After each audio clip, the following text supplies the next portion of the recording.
Aloha and welcome to another episode of Question of the Week, a ministry brought to you by the Honolulu Christian Church and Evidence and Answers. So if you're in the Honolulu area, I encourage you to stop by on a Sunday and come visit us here at the Honolulu Christian Church, or go to my website at evidenceandanswers.org and read many articles we have there on topics of science, faith, religion, ethics, philosophy, theology, and a whole lot more. Fantastic website there. You can listen to over 500 radio shows that we have recorded and are on there, and it's just a great resource for you. So stop by Honolulu Christian Church or stop by our website there at Evidence and Answers.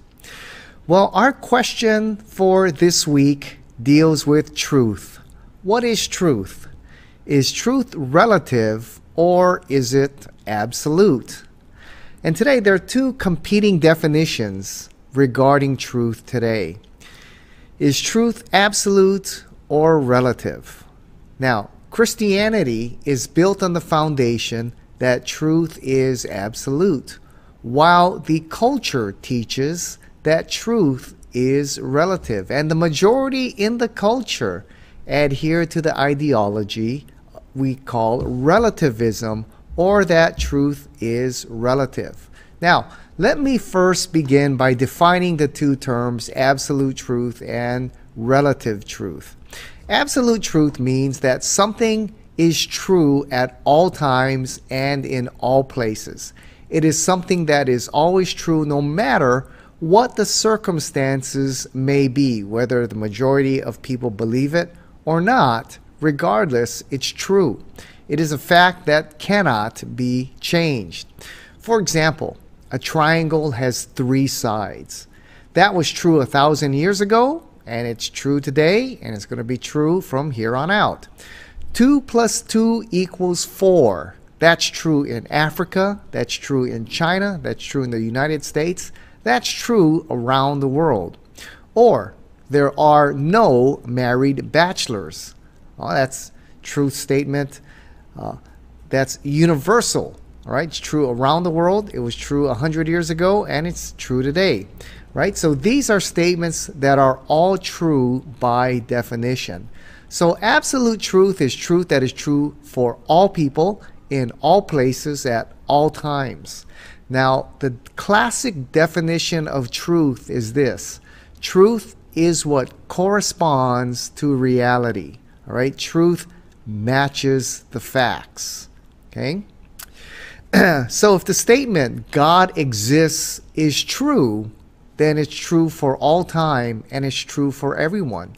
Even if people reject the idea or say, I don't believe in God, if it's true, then it's true whether people want to believe it or not.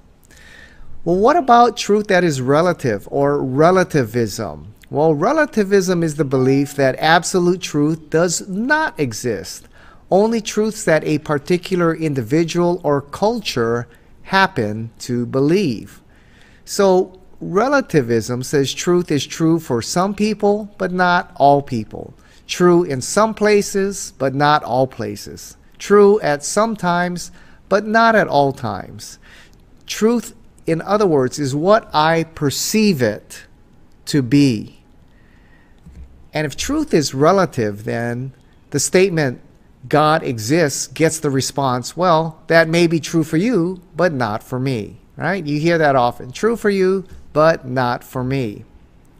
Now, let's talk about the nature of relativism, okay, or truth that is relative. This ideology of relativism is built on the worldview of naturalism, that God does not exist.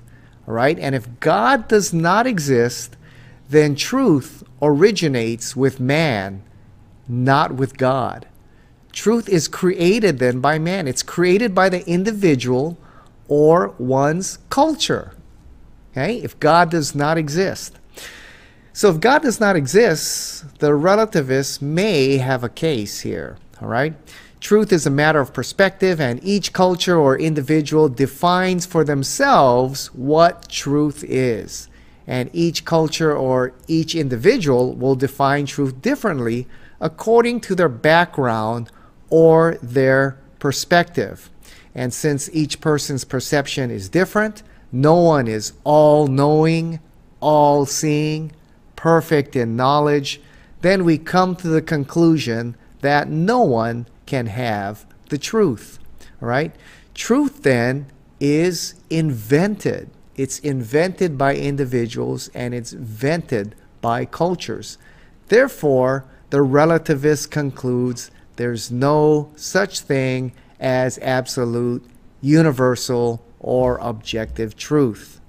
Since truth then is rooted and created by man and finds its source in man, it is inseparably connected to individuals and cultures which continually change. We continually grow in our knowledge and understanding. So truth continues to change. And since truth is a matter of a group or an individual's perspective, one's attitude or one's beliefs can change a statement of truth.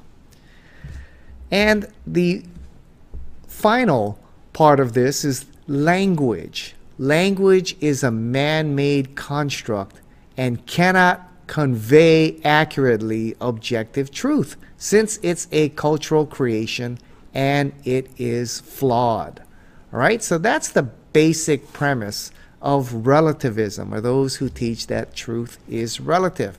Basically, if God does not exist, then truth finds its source in man. All right, and man creates truth, and since man is not all-knowing and all-perfect, and truth is rooted in man or in one's culture, then one cannot say that they have the truth or that truth is absolute. It's just a matter of perspective or opinion. Now, the consequences of this ideology are pretty severe, as you can probably tell. All right, a culture that denies or embraces relativism really is drinking its own poison. Latest surveys show here in the West that the vast majority, over 60% of adults, believe that truth is relative. And over 90% of young people, college age and under, adhere to relativism or believe that truth is relative. Now, C.S. Lewis stated in The Poison of Subjectivism, he said that relativism will certainly end our species and damn our souls. Philosopher Peter Kreeft states, there has never been a society of relativists. Therefore, our society will do one of three things. Either disprove one of the most universally established laws of all history, or repent of its relativism and survive, or persist in its relativism and perish. All right, so a culture that embraces this false ideology of relativism really ends up drinking its own poison, because truth is one of the most valuable and one of the most powerful things in existence here. And it's absolutely critical we know the truth and we live according to the truth, and we know how to discover and find that truth. If truth does not exist, then what happens when two people or two groups have a disagreement, conflicting ideas? How do we resolve that? What is truth? How do we determine who is right and who is wrong? If truth is relative and created by individuals or cultures, we really cannot determine truth from error or right from wrong. Okay? It ends in chaos. For example, our recent election here, we're trying to determine what? Truth. Who truly won? And we're assuming then that truth is absolute and it can be discovered and we can determine who the winner is. If there's no way to determine truth, if truth is relative, how are we going to determine who is the legitimate winner? It's going to come down to might makes right. Who can impose their will on the other? And conflict is inevitable All right? And that's what you're seeing now. So relativism is a very dangerous ideology for any culture or group or even individual to embrace here. Now, here are some reasons why truth is absolute and not relative. Relativism fails, all right? Fails on many fronts. First of all, relativism fails because it's built on the worldview of naturalism, where man is the measure and God does not exist. Now, if naturalism were true, if atheism were true, then the relativists may have a case. However, as we showed in previous shows, and you can go to our website at Evidence and Answers or previous Question of the Week videos, you can see that the evidence is pretty compelling that indeed God does exist. And we live in a theistic universe. All right? The evidence, I think, is much more compelling that a personal God exists than that a God does not exist. So truth finds its source in God, who is truth. John 14:6. Jesus said, I am the way, the truth, and the life. Truth originates with God and reflects the character of God, who is in his very nature truth. God reveals truth to the creatures he created in his image. And since we're created in the image of God, we're capable of understanding his nature and truth of his created order. And we're designed to know it, and to discover it, and to live according to his truth. Okay, so although the fall may have tarnished our ability to comprehend the truth perfectly, it didn't eradicate our ability to know God and know the truth. There's enough of the image of God in us that we can identify truth. And language originates with God, and it's the mechanism he ordained by which to communicate his truth. So although we're in a fallen state and not perfect, language can still communicate truth. It can still convey concepts, all right, that communicate facts that correspond to reality. Truth exists. It is undeniable, all right? So though language may be flawed, it can still communicate truth. I remember I was at the University of North Carolina, and there was a graduate student in the sciences, and I talked about truth, what I was presenting here, and he objected, and he said, truth is relative, not absolute. All right? And he said, language is flawed, and language cannot communicate truth. And he said, what do you mean by father? You know, I mean, what do you mean by that? You know, someone might think of an alcoholic. Some might think of a wife beater. Some might think of a loving dad. What do you mean by father? You see, language cannot communicate truth.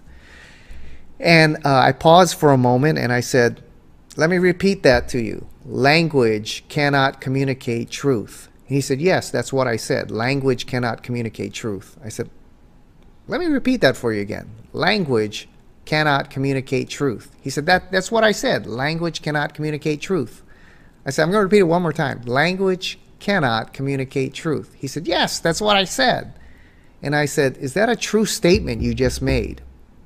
And he paused for a second. And I said, and did you just use language to communicate a concept that is true? And he paused for a moment because he knew he had just contradicted himself. He had just made what we call a self-defeating statement. All right? So then he looked and he said, well, okay, what I said is partially true. And I said, all right, language cannot communicate truth. Which one of those four words is not correct? You know, he paused for a long time. All right? Then he finally sat down because he realized he had just contradicted himself. Okay? Second, relativism fails because truth exists and it is undeniable. To say there is no such thing as truth is a statement of truth. To say no one can know truth is a statement of truth about truth. Okay? It's a self-defeating statement. Okay? To say there's no such thing as truth is a statement of truth. And I remember at a conference there in Manila, I was asked that question, and it totally caught me off guard because I thought this guy was asking a trick question. You know what he said? But when he asked, he said, how can you say Christianity is true when there's no such thing as truth? You know, and I paused for a minute because I thought he was joking. All right, but then he was serious, and I said, there's no such thing as truth? And he said, yeah, truth does not exist. And I said, is that a statement of truth you just made? And he, realized his self-defeating statement there. To say there's no such thing as truth is a statement of truth. Right? So relativism fails because truth exists and it's undeniable. And third, as you can see from the examples I gave, relativism is a self-defeating position. All right? It shoots itself in the foot. Okay? To say there are no absolutes, guess what? That's an absolute. To say relativism is true for everyone, everywhere, makes one an absolutist. You see, truth exists. It's undeniable. Okay? And we know contradictory statements cannot be true at the same time and in the same way. That's called the law of non-contradiction. And we apply this law every day. We are created and designed to know where there is contradiction, then there is error. All right? We apply the law of non-contradiction every day. I mean, you can't have a coherent conversation without applying the law of non-contradiction. All right? If you come up to me and say, what is your name? And I say, I'm Pat Zukeran. But I am not Pat Zukeran. Okay, well, who are you? Well, I just told you, I'm Pat, but I'm not Pat. I mean, you can't even have a coherent conversation without applying the law of non-contradiction, right? We apply it all the time, okay? And relativism is self-contradictory, and it ends up being self-defeating. And it fails the test of practice, all right? In other words, it's not livable. No one can live as a relativist, and no one does.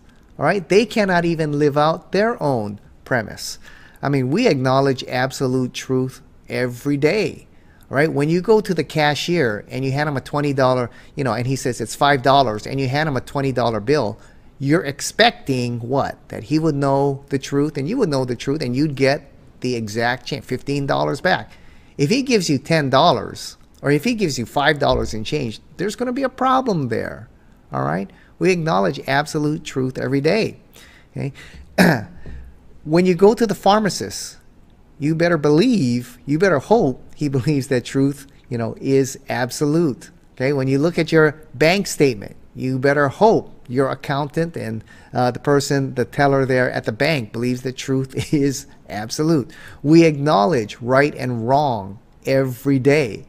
I remember talking to a young man and woman here, and we were talking about right and wrong, and they said, well, it's all relative, okay? It's all relative. Homosexuality may be wrong for you, but it's right for me, all right? Polygamy may be wrong for you, but right for me. It's just a matter of opinion, all right? But I asked them, where were they going? They were marching in a Black Lives Matter parade. All right? And I said, why are you marching that parade? And they said, because racism is wrong. And I said, is it wrong for me, to be a racist? They said, yeah, it's wrong for you to be a racist. I said, well, is it wrong for that guy to be a racist? They said, yeah. I said, is it wrong for that woman over there to be a, yeah, it's wrong for everyone to be a racist. I said, that's an absolute. I thought you just told me everything's relative. And they were caught for that. I said, if everything's relative, okay, if right and wrong is relative, what are you marching for then? And they were kind of caught there. And I said, you're pointing to an absolute standard of right and wrong. All right? So truth is indeed absolute. Morality is indeed absolute. There's an absolute standard of right and wrong. Okay? So it's a self-defeating premise, and it is unlivable. Okay? So what is the truth on truth? Well, the definition of truth is what corresponds to reality. All right? It's faithfulness and conformity to the facts here. Truth is rooted in God, who by his very nature is truth. Remember John 14:6, Jesus said, I am the way, the truth, and the life. Truth is absolute. God's truth is true, and truth is true without exception, and it does not change. Beliefs change, but truth itself does not change. Truth is universal. It applies to all people, in all countries, and in all cultures. Truth is unchanging. It can be conveyed across time. Okay? Isaiah 40 verse 8 says, the grass withers and the flower falls, but the word of God endures forever. Since truth is rooted in God, and God is eternal, truth is part of the very fabric, character of God, then his truth is eternal. Truth is knowable. God is the source of truth. He is the source of objective truth about himself and his creation. And God's truth exists independent of anyone's perception, bias, or feelings. Okay? Truth is narrow and exclusive because truth excludes its opposite. Right? Remember the law of non-contradiction. Opposites cannot be true at the same time and in the same way. Right? That's the nature of truth. Truth is narrow and exclusive. If God exists, then the premise God does not exist cannot be true. All right? If in 2021 Pat Zukeran is alive, right, then I cannot be dead. Okay? 2 plus 2 equals 4, and only 4. Not 8, not 10, not 20, not whatever I want it to be. All right? A triangle only has 3 sides. Oh, how narrow-minded, how exclusive. Well, that's the nature of truth. Okay? When you go to your pharmacist, you better expect, and you better hope he has a narrow view of truth. Okay? When you give him the prescription, all right, he better get it right on the dot. All right? And when you ask him, well, how many pills should I take? And he says, oh, take 1, take 2, take whatever you want. All right? It's all relative. You'd go find another pharmacist immediately. All right? If you go to your accountant, you better hope he has a narrow and absolute view of truth. All right? If you say, well, how much taxes do I owe this year? He better know the exact amount you made and how much you owe. All right? If he says, well, we don't really know how much you made, it's all relative. You owe $10,000, maybe $20,000. Well, maybe you get money back. Well, who cares, right? You would immediately find another accountant. Okay? Truth by its nature is absolute, it's objective, it's narrow, and it's exclusive. That's the nature of truth. So truth is absolute, truth is not relative. Well, let's end with this. A question here. It says, how can I share with my friends that truth is absolute and not relative, since most of them reject the idea of absolute truth? Well, one of the best ways, we've kind of been showing it here in this presentation.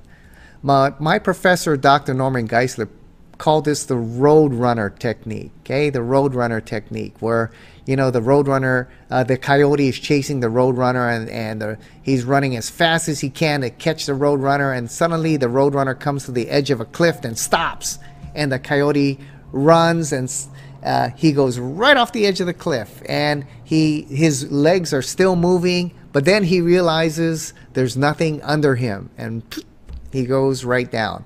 So he calls this the roadrunner technique. In other words, you point out the self-contradicting nature of the claims made by the relativists, okay, by turning their statement back on themselves. And we showed you a couple of that in this presentation. For example, when the relativist says there's no such thing as truth, Well, you turn it back on itself and say, isn't that a statement of truth that you just made? When a relativist says there's no such thing as there are no absolutes. Is that an absolute statement of truth that you just made?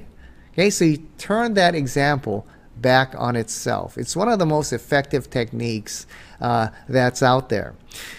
You just show the self-contradictory nature of the relativist position. I remember I was at a university in Chicago, and a student named Gordon, after my presentation, stood up angrily and pointed at me, and he says, I disagree with everything you say because there is no such thing as truth.